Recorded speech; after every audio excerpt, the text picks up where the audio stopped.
اللهم اهدنا فيمن هديت، وعافنا فيمن عافيت، وتولنا فيمن توليت، وبارك لنا فيما أعطيت، وقنا شر ما قضيت، فإنك تقضي ولا يقضى عليك، إنه لا يضل من واليت، تباركت ربنا وتعاليت.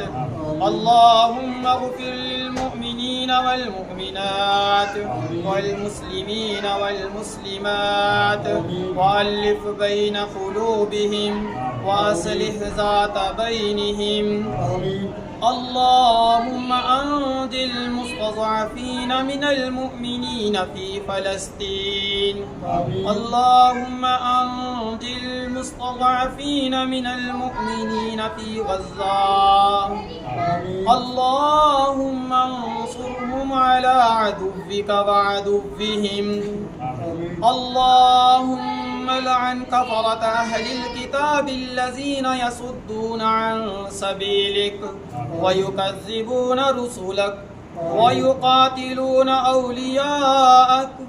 اللهم خالف بين كلمتهم وزلزل أقدامهم وشتت شملهم وفرق جمعهم وخرب بيوتهم.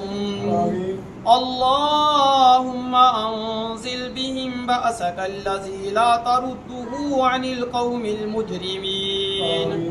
اللهم أنزل بهم بأسك الذي لا ترده عن القوم الكافرين. الله